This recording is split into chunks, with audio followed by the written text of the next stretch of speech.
Hello, Barbara. Hello, how are you? Good, thank you.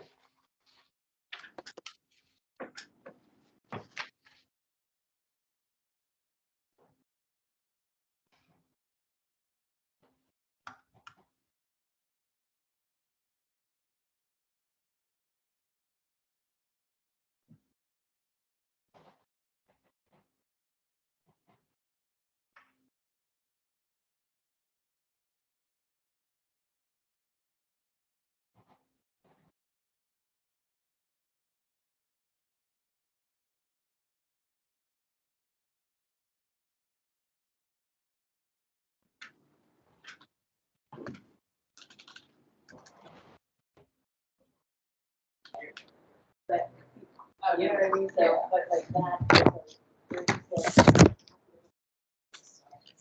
So that's also start. Yeah. So I got him on this, so you want to forget it, you don't want to have this, I got all that. Absolutely. I'm assuming you, as big of a Boston as you are. You born and raised, I mean, we're all born and raised up there, so, I'm the only one that votes.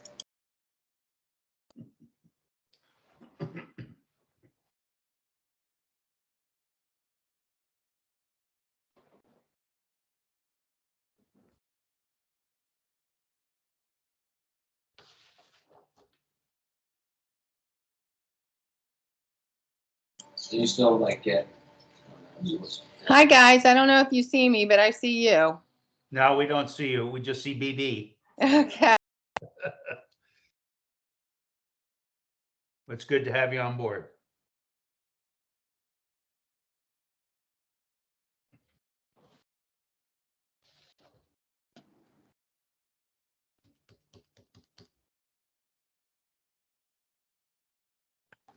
Figure it out. It's funny about it. Hello, Bill. Oh, yeah. Ah, there you are, Betty. You're muted. Okay. I figured All right. it out. Took me a minute.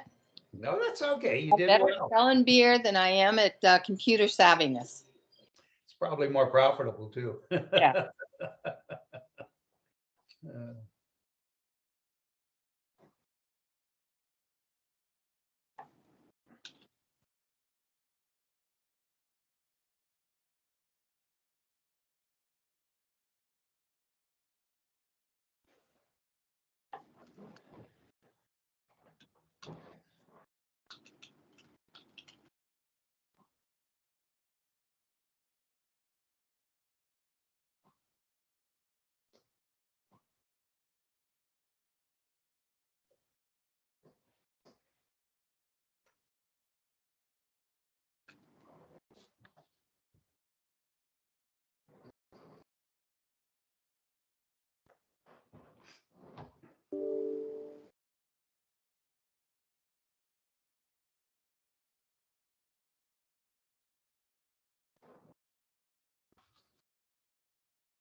Sheldon, good to see you.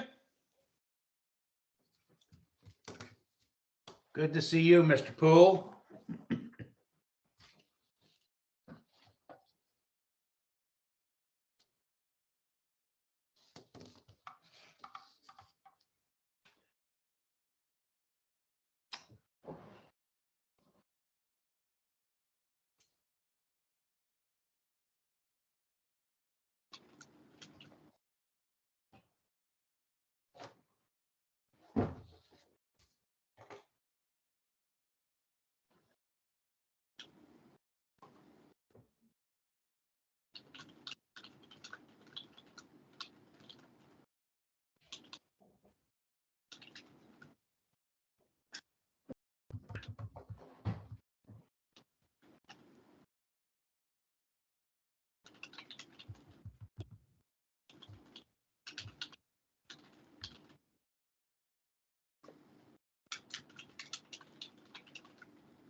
Good to see everybody.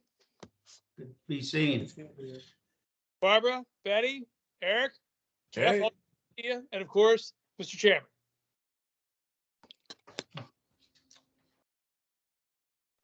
Nice to have a full component today. About 3 more minutes and we'll get started.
Okay, it is 3 o'clock. We'll call the Maryland Alcohol and Tobacco Commission December 15th, 2022 meeting to order. We're going to open the meeting with a roll call. We have Vice Chair Barbara Wall, Here. Secretary Robert Poole. And he's, your mic, yeah, Sorry, thank you. I apologize. Commissioner Eric Morset Here. and Commissioner Betty Buck. Here. And I'm the chairman, Al Silverstein. And I ask for approval of the November 17th, 2022 minutes. Need a motion? So moved. Okay. Barbara, second. Second. Robert, Robert Poole, Commissioner Poole, second. Motion second. All those in favor signify by saying aye. Aye. Opposed, Aye. same sign. Motion carries. Executive Director's Report. Mr. Kelly. Good afternoon, Mr. Chair and Commissioners. Thank you. We've had another good period of time since our last meeting. Excuse me. We had 8 different incidents that we actually charged someone on. And 6 of those incidents were relative to tobacco products and 2 were alcohol. Our seizures for the month were fairly significant as well. With other tobacco products, nearly 58,000 pieces of OTP were seized. Over 12,300 packs of cigarettes. And just to give you a sense of what the tax hit is to Maryland on that, it was 12,314 packs. each of the tax rate on a pack is $3.75. That's over $46,000 in tax loss just since we've last met on cigarettes alone that we see. Certainly there's likely more out there. Relative to beer and wine and spirits, we seized 333 containers of beer, 10 containers of wine, 38 containers of spirits. We took all of these actions in Cecil County, Montgomery County, Baltimore City, Prince George's County, and Frederick County. And there was another one that came in late, as I think happened last month as well, which will have a sizable seizure to report, but it'll be on next month's report. We don't have the numbers all tallied up just yet. It takes a little bit to make sure we count them, we recount them, and then we have another set of people come in and count to try and make sure we're accurate on that. Relative to our licensing and permits, really nothing specific to report on that, except one of the continuing problems. We're still in permit renewal period, not licensing issues. And the licenses are typically our in-state entities, our manufacturers, wholesalers, et cetera. And permits are typically either like extended privileges of licenses or for everybody who's out of state, which there's an awful lot of them. And we still have a few outstanding. What we're finding more and more is that our new system that's been operating for the last couple of years is working fairly well. In some instances, maybe too well, because where previously people who were renewing for permit may have had to fill out like a 4-page application every year, now they get one piece of paper, just a regular sized piece of paper, and the bottom third of it or so is a coupon. And on the coupon, it has your name and it has how much money are you supposed to send in. You write that in. That part's blank. You write that in. And then it asks you to print your name, sign your name, and date it. And it's so much easier to work with that sometimes people forget to fill out one of those 4 areas or so. And the system is so efficient and it's getting so much better that you send in your check, we cash your check. And this is anybody listening, we always cash your check. That doesn't mean anything except we cashed your check. It doesn't mean you're getting renewed. It doesn't mean we've accepted anything from you except your money. And thank you for that in advance. So we get the check and that gets cashed and it's waiting to match up with the coupon.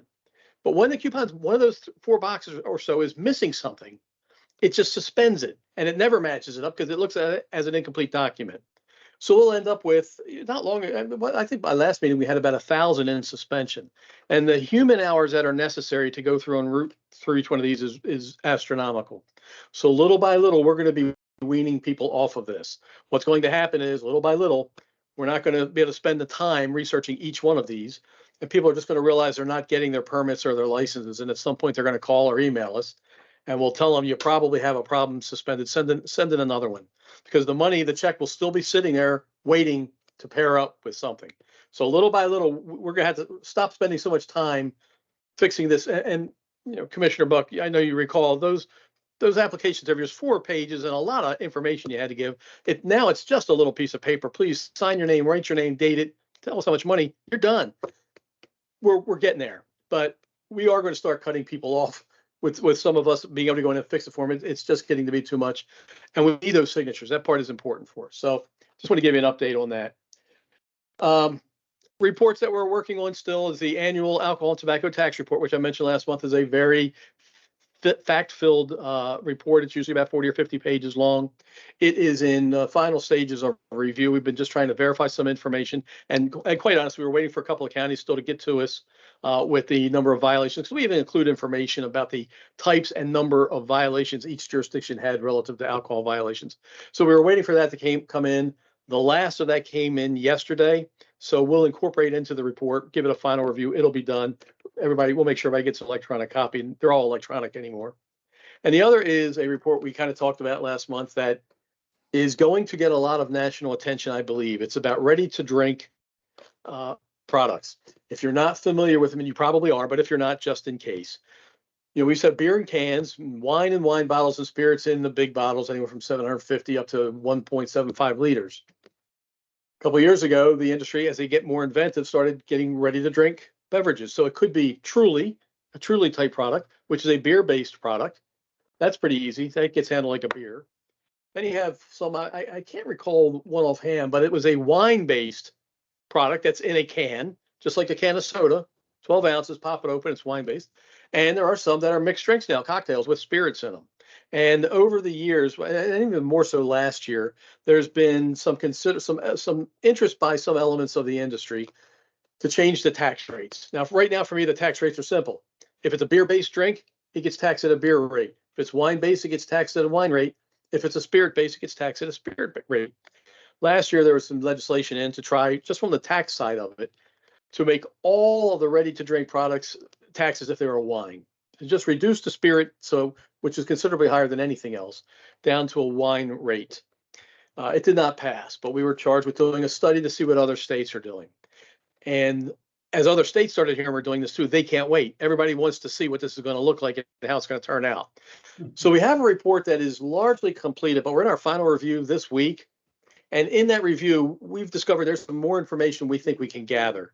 So we're going to take just a little bit more time to try and be as complete, because I think we want to get this one right, but even more so, we want it to be as inclusive as it can be. And I think there's going to be more information. And what we're really looking for now, if we can find it, we think we can, is what was the financial impact on each of those states that did implement some tax change on these products? Because I think that's going to be very valuable to the legislators as they debate, I'm sure, again this year.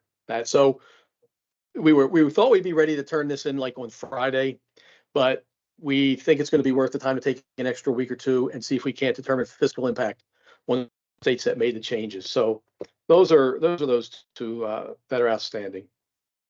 Something else we do is we want to keep our database as updated as possible. So you can go to our website, you can find really current information on all of our license types and who holds those licenses. Same thing with all of our permits. But as you know, we don't issue the retail permits. That's done at the local level.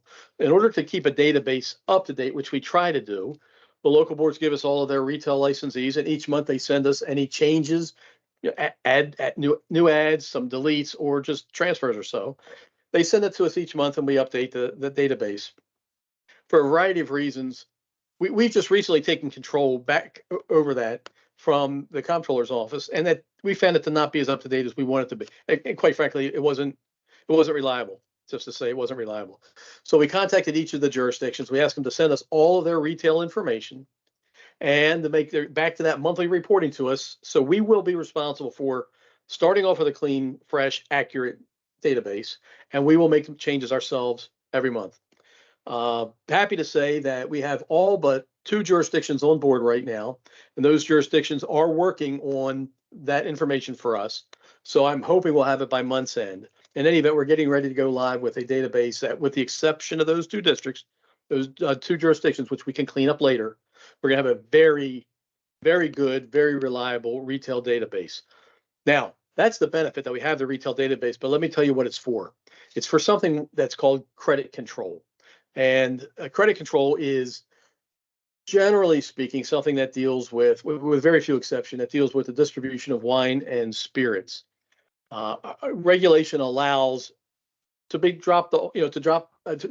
allows the retailer to give the wholesaler to give each retailer up to, say, 30 days to make payment on their bill. And that's fine. But they're not allowed to extend credit beyond that. And if they do extend credit, well, they're not allowed to do it. Payment has to be received. That's it, period, case closed. When a retailer does not make payment by the time it's specified, the wholesaler must contact us with that information. And we use that list I was just describing, that retail database, as also credit control list. The information about that retailer goes in the credit control and they get listed. And that means that they can only pay for cash for all deliveries until they square up and make that clean. We've had a horrible database for that. It's now in good shape. That's a big part of what this is. It essentially makes the state the enforcer or the collection agency for wholesalers. That's what it looks like. That's not the reason it exists. It truly exists to control how credit is given, to make certain that a wholesaler is not giving one retailer more credit than another just because. Everybody gets treated fairly and equitably. You know, it's business terms of like net 30 are not something unusual. So it exists as a common business practice. Its point is to control credit. It does have the effect of us being a collection agency, sort of, for wholesalers, but that's not the intended purpose of it. But anyway, it's up to date, save 2 jurisdictions, and I think will be fixed up by the end of the month. So I'm real happy to just say we finally got it means something to the people it means something to, if that makes any sense. The wholesalers refer to that all the time. And it's a good document now that we can be really very proud of. Jeff, what are the two jurisdictions? Okay, it's Baltimore City and Worcester County. Now, Worcester County, the problem they were having was apparently in transferring the document, I could just say we still use our email system through the comptroller's office. There are a lot of very necessary protective firewalls in place. It's not easy to get information through attachments in and out. And I know some local jurisdictions have the same thing, and I think Worcester County has that because we'd sent so many requests, and the attachment that they had to use to put this information on wasn't coming through. So we've just had to do it a different way with Worcester. So they're aware of it, they're working on it. We've just had technical difficulties being able to get that data from them. The other was Baltimore City, and their problem was they have a very antiquated system. They didn't have all the information in one place, and it was going to require human resources to manually fill out this form that we gave them with probably about 1,200 or so retailers, which was going to be dreadful for them.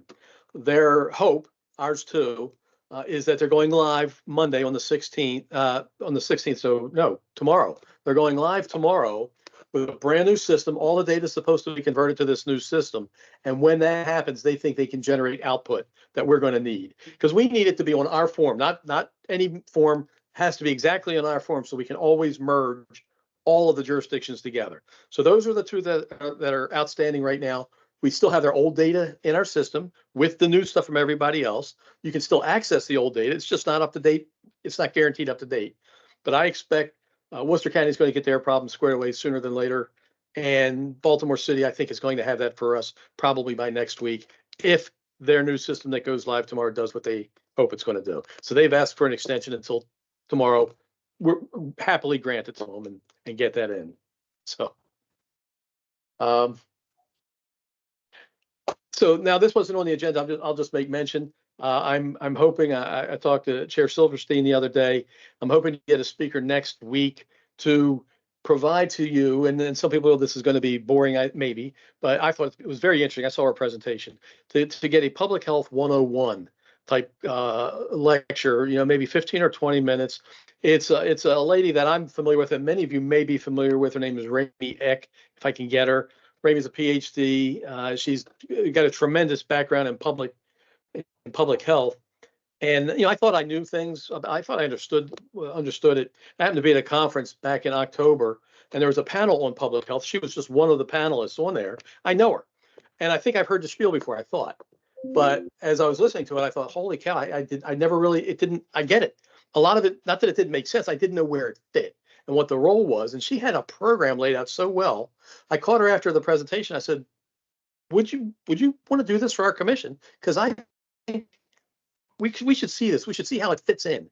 And she said she'd be willing to do it. I don't know that she'll be available next month, but Chair Silverstein said, yeah, let's go for it.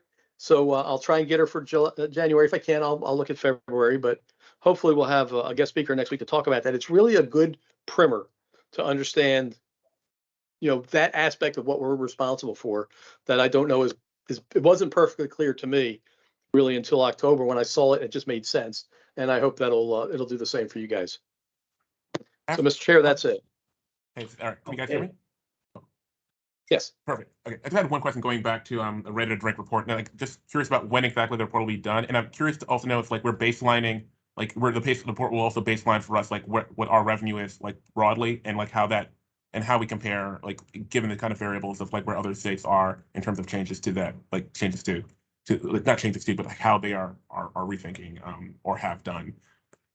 Well, we're not going to, because right now the tax rate for the ready to drink is as if it were not ready to drink. It's as if it were the original product. So we're not going to know, I suspect there'll be projections of what they would go down. And I'm going to guess maybe maybe there are. I don't really know because we haven't been capturing that data before. I don't know how much of this is now RTD as opposed to the larger bottles. Years ago, back in 2010, we did a study about direct wine shipping. And one of the things that we were trying to find out is if more alcohol is available, will consumption of alcohol go up? And generally what we found out is that alcohol is not an elastic product.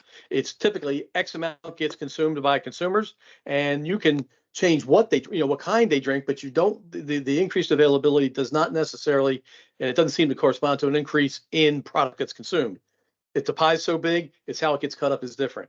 So and in reference to these other states, I think a lot of these states just went on board. Like there might be 1 year's worth of data. So I don't know, there'll be a lot of comparison. It might just be, this is in broad terms, this was their alcohol income prior to, and this is their alcohol income since cumulatively. I don't know that we're going to have any more data than I that. got it. That makes complete sense. And when is the report going to be coming out? Like, do you have a date yet, or So is it just we- the next 2 weeks? I really thought, no, I thought it was going to be done Friday, but going over this and realizing that we've been able to get a little bit more information about the fiscal impact, which we weren't getting before. Dealing with other states isn't, most people want to help, but sometimes things get dropped and they don't, so you don't get the responses as quickly. So we're actually calling, making some phone calls and saying, can we get this from you? And we think it's going to be time well invested to try and make that personal connection and see if we can't get the data. So if we're able to, the report is due December 31st or January 1st. That's it's due. We are going to send notice to the chairs of the two committees that requested it and ask for an extension. That doesn't mean we'll use it because we're going to be working toward trying to get it done in the next, to get it in on time.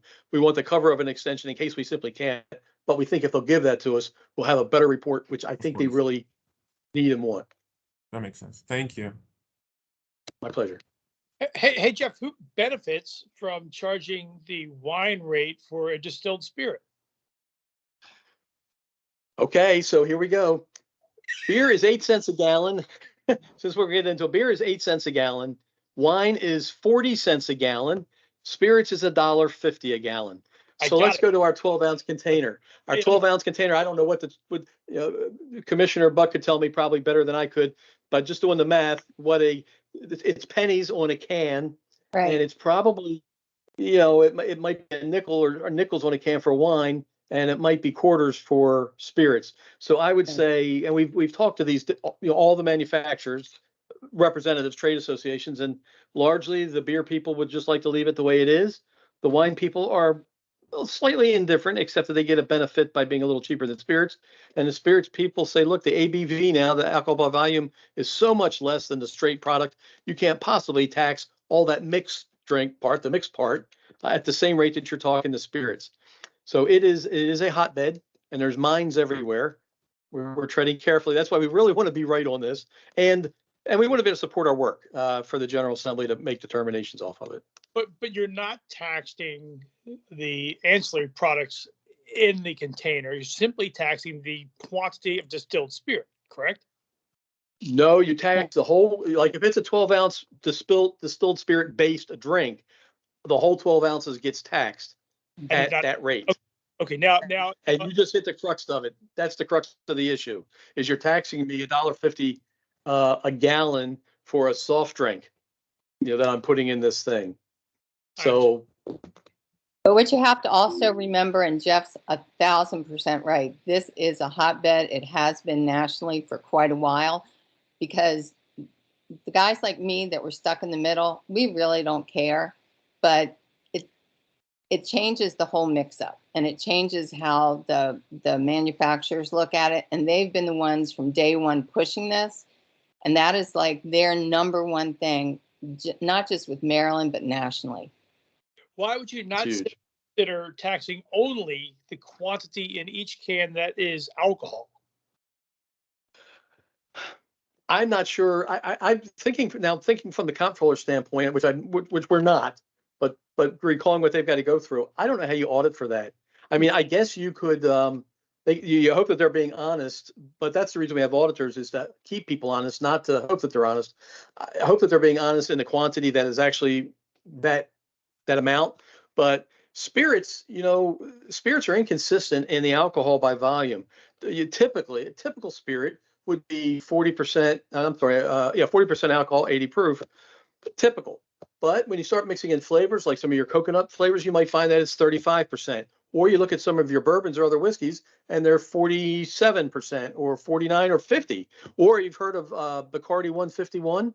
That's because it's 151 proof. So it's 75.5. So it's, and that's the other thing, Commissioner, is when you're taxing spirits, it's taxed on proof, what they call proof gallons, and everything under 100 proof is taxed at $1.50. But if it's over 100 proof, depending for every percentage over, there's an additional cost. So it's not, it's a little more complex. It's not a flat It's just not flat. So the idea of figuring out how much of that is actually alcohol and what amount of it should be taxed at, I think would be a tall.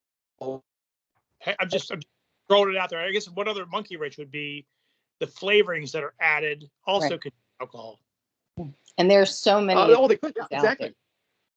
Okay. They could, and just years ago, you may recall, years ago, we have a sales tax on alcohol, 6%. Years ago, rather than raise the excise tax, they elected to raise the sales tax on alcohol only. So in Maryland, everything's not, now it's not everything because there's some tobacco products that have a different tax rate too, sales tax. But let's just say Maryland has a 6% sales tax, except for some tobacco products, which are higher, and alcohol. Alcohol's taxed at 9%.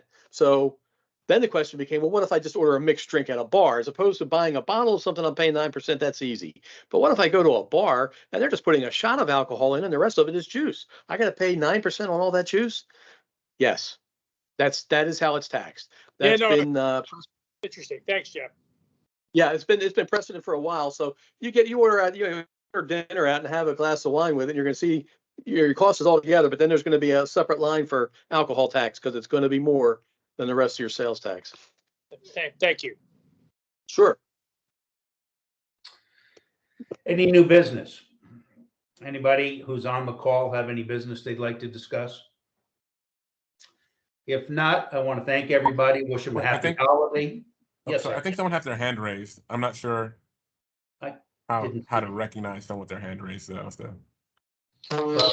Hi, it was Jump me, on. Dana Moncrief from the Maryland Department of Health. Yes, Dana. Yep.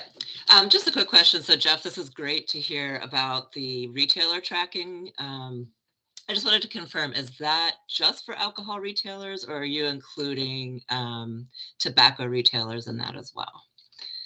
Okay, and in what? I'm sorry. You had In what element? talked about the tobacco retailer tracking system that you are working on. I'm sorry, the retailer tracking system that you were working on that you talked about. So Oh, it's- no, it's RTD. I'm sorry. RTD is ready to drink. It's a canned beverage that you don't do anything to. That's probably maybe what you're thinking of. You know, I I think there's she's, I some think she's, RTD. I think she's asking So about the- two that are remiss in signing up for the retailer program. Right. And I'm sorry, that was in and out some, so I didn't catch that. It's the retailer. She's asking about the retailer program that you're established. Is that strictly for alcohol or is it Right. for alcohol and tobacco products? Okay, someone answered it's alcohol retailers only. Okay. So, Oh, I just okay. wanted Yeah, to I'm clarify still not that. sure I'm completely understanding it. So Hey, so I am Al- sorry. I'm not sure. Let's see. Okay. I got the credit control list. Yep. Yeah. Sorry, terminology. I got you. Sorry, Um, sorry. I wasn't sure if I was No, saying that's right, but I okay. just